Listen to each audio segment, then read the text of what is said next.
If electronic cigarettes are safer, and there's still some debate, we don't know the long-term effects, we would like to know what conditions will generate selection of that over conventional cigarettes, which are clearly very dangerous and can cause a variety of negative health conditions.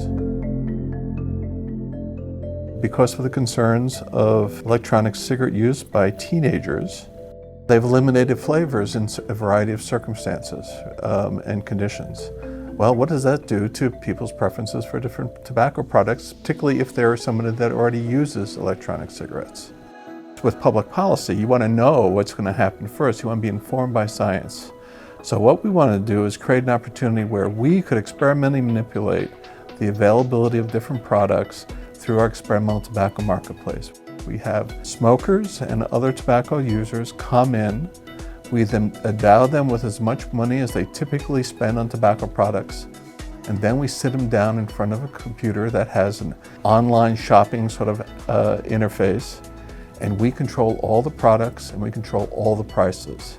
And we can manipulate availability, we can manipulate cost, we can take a product away and see what happens to their preferences.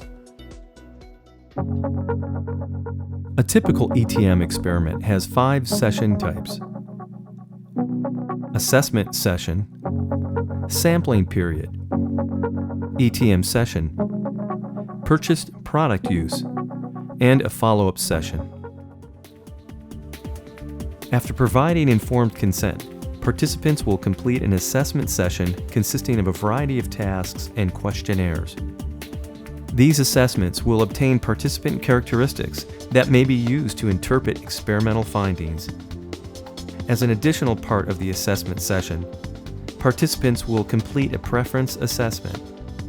Depending on the product that will be manipulated in a specific study, participants will be able to sample and identify their preferred product variety in an in-laboratory assessment.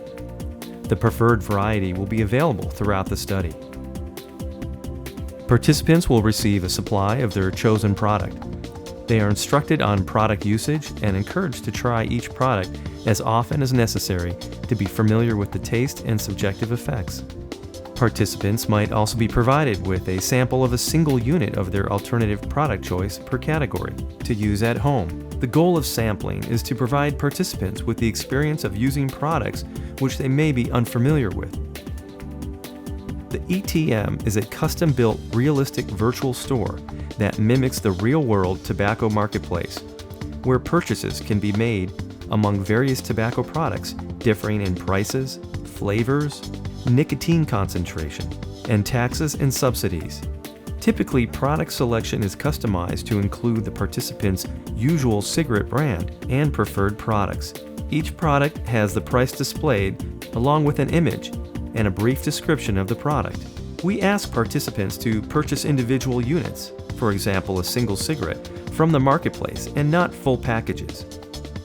There are 3 important characteristics of this session type: the experimental budget, the purchase trials, and the purchase outcomes. First, participants are given a set amount of money, calculated based on their usual tobacco consumption in a determined time period. That can be 1 day or 7 days, for example. Second, participants will access a virtual marketplace with an interface similar to online stores while seated in front of a computer and complete a series of purchasing trials with increasing prices of their usual product. Participants will browse the products and add the ones they desire to the virtual shopping cart.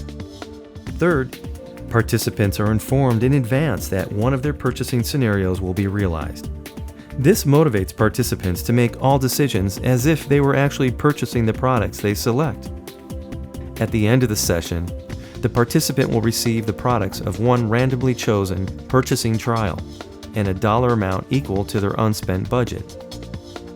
For the days following ETM sessions, participants are asked not to use or purchase any outside tobacco or nicotine products and not to sell or give away any of their purchases. After the purchase of out-of-laboratory use, participants report tobacco product use, including both non-experimenter and experimenter-provided products, and complete assessments of product acceptability. Each experiment is tailored based on the research question, being possible to include different conditions in the same or in different sessions. For example, in one study, we examined the impact of e-liquid nicotine strength on cigarette demand and substitution with e-liquid. A total of 25 smokers reported to the lab twice per week over 4 weeks to complete 4 sampling periods and 4 ETM sessions. In each sampling period, they were provided with a different e-liquid strength, 0, 6, 12, and 24 milligram, determined randomly to use for 2 days. In the subsequent ETM session, they purchased tobacco products in the ETM that included the e-liquid they had previously sampled in that same week to use during the next 5 days. The results showed that the substitutability between cigarettes and MVPs increased as a function of e-liquid strength. The 24 milligram milliliter strength resulted in the greatest substitutability.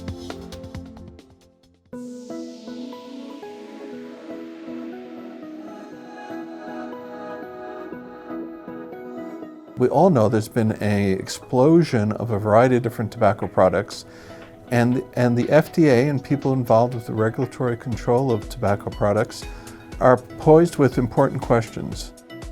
What are they going to do if they limit access to one of these products? What will happen? Will people go to a more unhealthy product? Will they shift to another product? Will they quit? How are we going to find out? We can find out before the policy is implemented whether it has effects that we like or effects that we wouldn't like.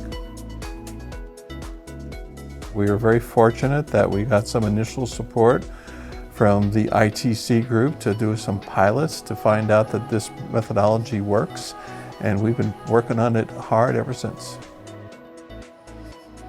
We believe that science-based and science-informed policymaking is critical. And so we're not necessarily advocating for one policy over the other, but having that credible information is key to the decision-making, and the experimental tobacco marketplace is a vital tool for those kinds of decisions.